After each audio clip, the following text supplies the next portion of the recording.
जय संतोषी माँ। आप सभी भक्तजन का जीवन अमृत चैनल पर हार्दिक अभिनंदन है।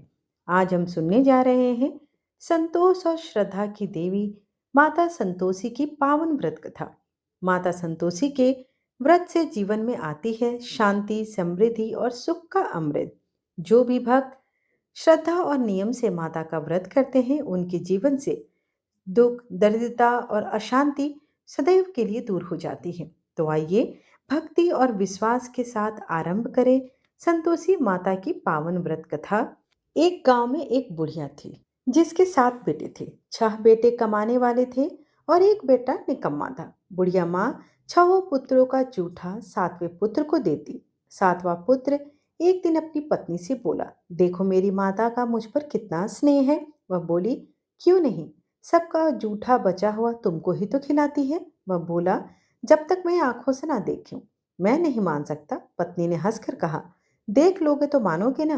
कुछ दिन बाद एक बड़ा त्योहार आया। घर में 7 प्रकार के भोजन और चूरमा के लड्डू बने। वह पत्नी की बात को जांचने के लिए कुछ दिन बाद एक बड़ा त्योहार आया। घर में 7 प्रकार के भोजन और चूरमा के लड्डू बने। वह पत्नी की बात को जांचने के लिए सिर दर्द का बहाना बनाकर पतला कपड़ा सिर पर ओढ़कर रसोई में जाकर सो गया और कपड़े में से सब देखता रहा। 6 भाई भोजन करने आए।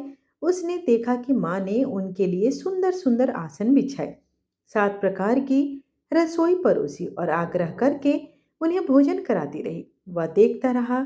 6 भाई भोजन कर उठ गए। तब माँ ने उनकी 5 थालियों में से लड्डुओं के टुकड़ों को उठाया और एक लड्डू बनाया। जूठन साफ कर माँ ने उसे पुकारा, उठ जा बेटा, उठ, तेरे भाइयों ने भोजन कर लिया, तू भी उठकर भोजन कर ले। उसने कहा, माँ मुझे भोजन नहीं करना, मैं परदेश जा रहा हूँ। माता ने कहा, कल जाना हो तो आज ही चले जाओ। वह बोला, हाँ हाँ जा रहा हूँ। यह कहकर वह घर से निकल गया। चलते समय उसे पत्नी की याद आई। वह गौशाला में कंडे थाप रही थी।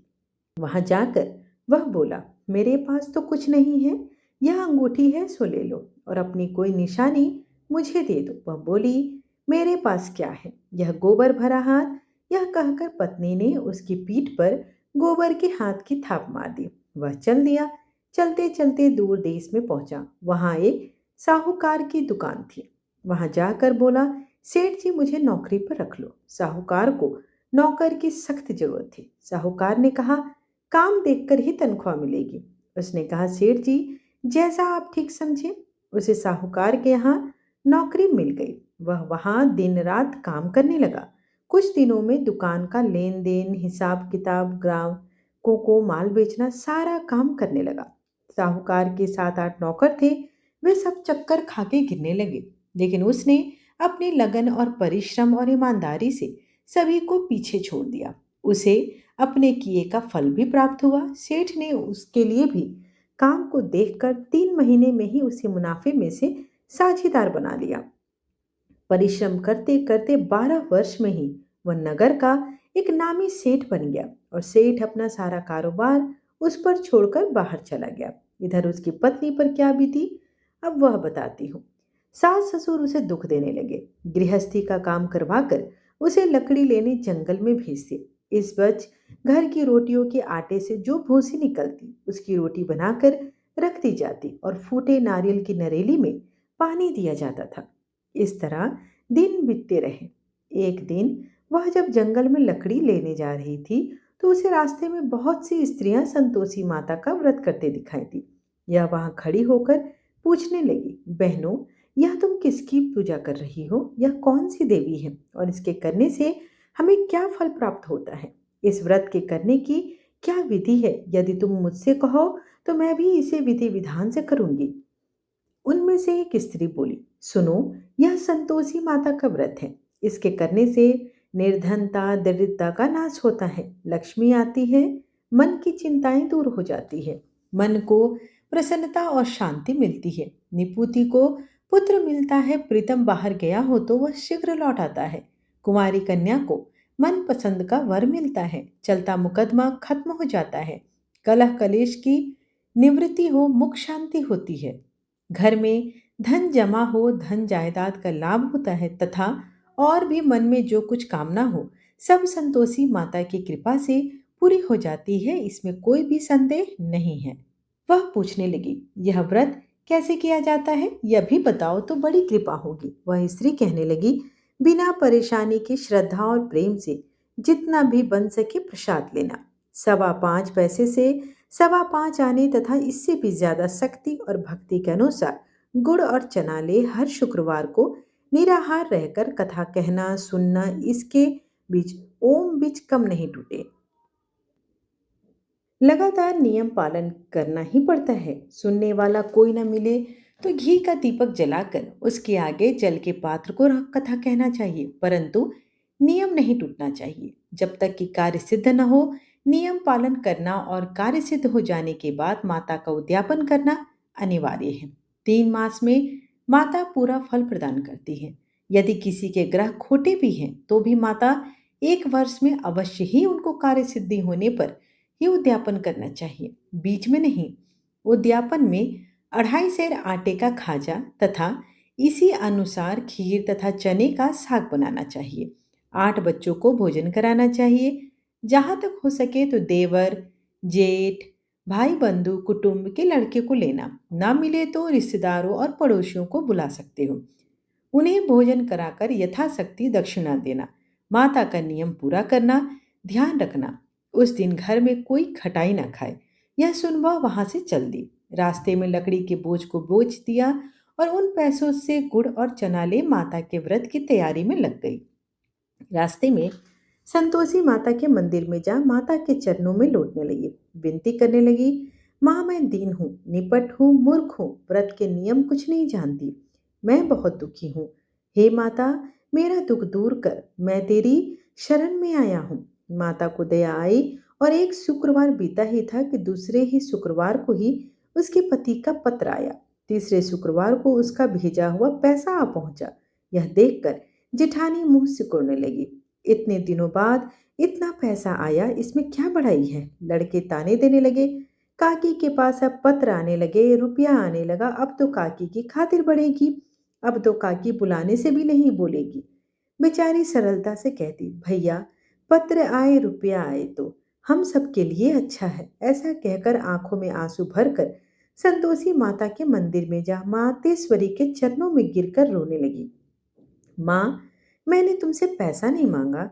मुझे पैसे से क्या काम, मुझे तो अपने सुहाग से काम है। मैं तो अपने स्वामी के दर्शन और सेवा मांगती हूँ। तब माता ने प्रसन्न होकर कहा, जा बेटी, तेरा स्वामी जल्द ही आएगा। यह सुन खुशी से बावली हो वह घर आकर काम करने लगी।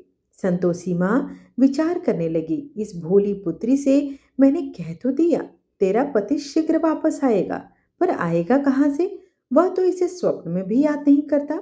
उसे इसकी याद दिलाने तो मुझे ही जाना पड़ेगा। संतोषी माता ने उस बुढ़िया के बेटे को स्वप्न में समझाया, पुत्र, तेरी घरवाली कष्ट उठा रही है। यह बोला, हाँ माता, यह तो मुझे मालूम है, परंतु क्या करूं और वहां कैसे जाऊं? परदेश की बात है, लेन देन का सारा हिसाब किताब है, कोई जाने का रास्ता नजर नहीं आता।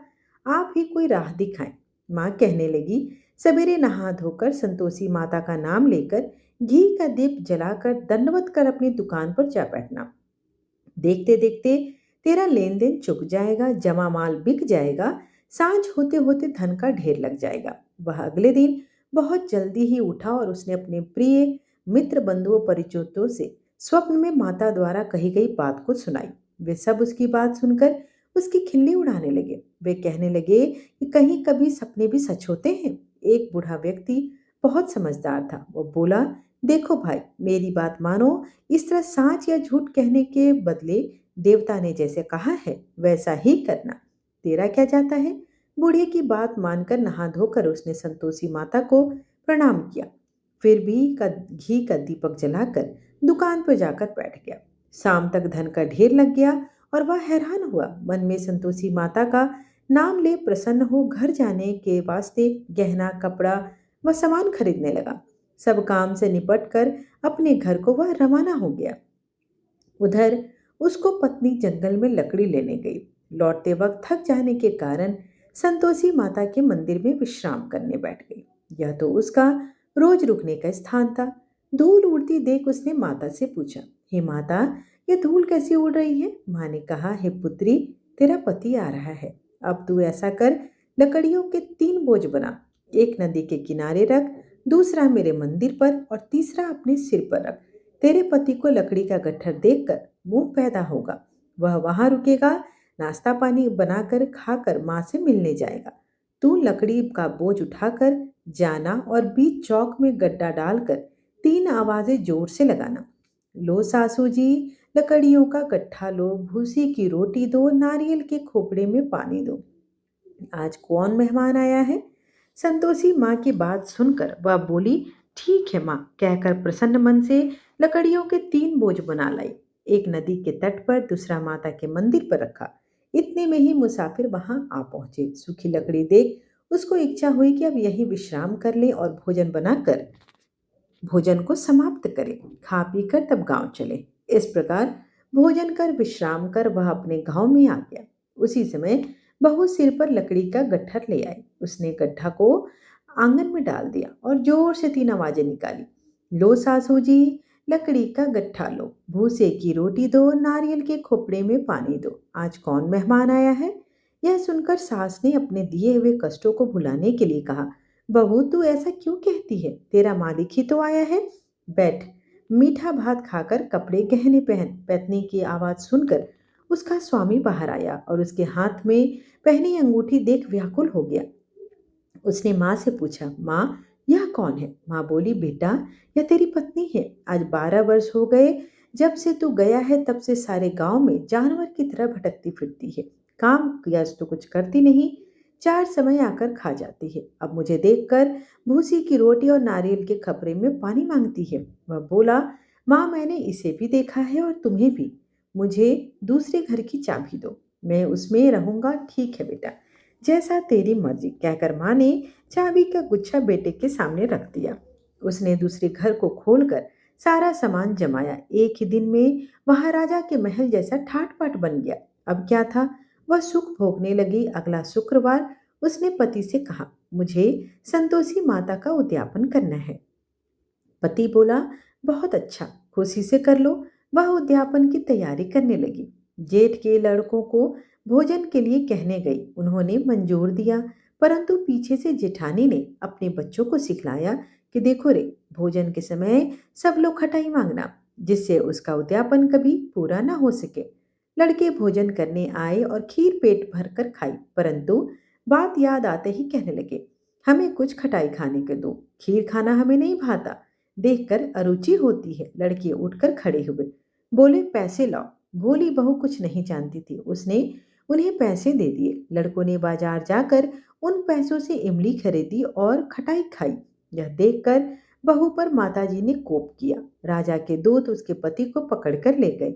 अब सब मालूम हो जाएगा। जब जेल की रोटी खाएगा, बहू से यह वचन सहन नहीं हुए। वह पुनः संतोषी माता के मंदिर गई और कहने लगी, माता तुमने यह क्या किया? हंसाकर फिर से रुला दिया। माता बोली, पुत्री तूने मेरा व्रत भंग किया, इतनी जल्दी सब बातें भुला दी। वह बोली, माता भूल तो नहीं हुई, ना कुछ अपराध किया, मुझे तो लड़कों ने भूल में डाल दिया, मुझे क्षमा करो माँ। माँ बोली, ऐसी भूल भी कही जाती है? यह बोली, अब कोई भूल नहीं होगी। अब बताओ मेरे पति कैसे आएंगे? माँ बोली, पुत्री जा, तेरा पति तुझे रास्ते में आता ही मिलेगा। वह मंदिर से निकलकर बाहर आई तो रास्ते में उसे अपना पति आता हुआ मिला। उसने पूछा, कहाँ गए थे? वह बोला, इतना जो धन कमाया है उसका कर राजा ने मांगा था, वह भरने गया था। वह प्रसन्न होकर बोली कि अगले शुक्रवार मुझे माता का फिर से उद्यापन करना है। पति ने कहा, ठीक है, करो। वह फिर जेठ के लड़कों से भोजन को कहने गई। जिठानी ने लड़कों को सिखा दिया कि तुम पहले ही खटाई मांगना। लड़के भोजन करने बैठे और भोजन करने से पहले ही कहने लगे, हमें खीर पूरी नहीं भाती, जी बिगड़ता है, कुछ खटाई खाने को दो। वह बोली, खटाई खाने को नहीं मिलेगी, खाना हो तो खाओ, उनके वरना उठकर चले जाना। ऐसा कहने से उनके उठकर चले जाने पर उसने ब्राह्मणों के लड़के बुलाकर भोजन करवाया और दक्षिणा की जगह उन्हें एक एक फल दिया। इससे संतोषी माता प्रसन्न हो गई। माता की कृपा से 9 महीने के बाद उसको चंद्रमा के समान एक सुंदर पुत्र पैदा हुआ।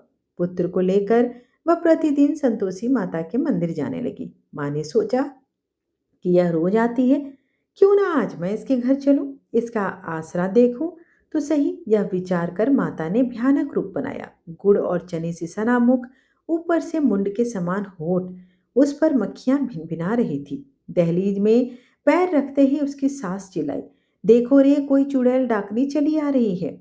लड़को, इसे भगाओ नहीं तो सबको खा जाएगी। बहू रोशनदान से देख रही थी।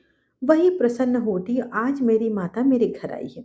यह कहकर दूध पीते बच्चों को गोद से उतार दिया। इस पर उसको सास क्रोध में भरकर बोली, अरे दुष्ट, इसे देखो कैसी उतावली हुई है, जो बच्चे को पटक दिया। इतने में माँ के प्रताप से जहां देखा वहां लड़के ही लड़के नजर आने लगे। यह बोली, माँ जी, मैं जिनका व्रत करती हूँ, यह वही संतोषी माता है। इतना कह उसने झट से घर के सारे किवाड़ खोल दिए। सब में माता के चरण पकड़ लिए और विनती कर कहने लगे, हे माता, हम मूर्ख हैं और अज्ञानी हैं। तुम्हारे व्रत की विधि हम नहीं जानते। तुम्हारा व्रत भंग कर हमने बड़ा अपराध किया है। हे माता, आप हमारे अपराधों को क्षमा करो। इस प्रकार बार बार कहने पर संतोषी माता प्रसन्न हुई। इसके बाद उसकी सास कहने लगी, हे संतोषी माता, आपने बहू को जैसा फल दिया वैसा सबको देना। जो यह कथा सुने या पढ़े उसके समस्त मनोरथ माँ संतोषी अवश्य पूरा करना। जय संतोषी माता। आशा करती हूँ कि आपको आज की वीडियो पसंद आई हो। वीडियो और पसंद आए तो चैनल को लाइक शेयर एंड सब्सक्राइब करना बिल्कुल ना भूलें। धन्यवाद।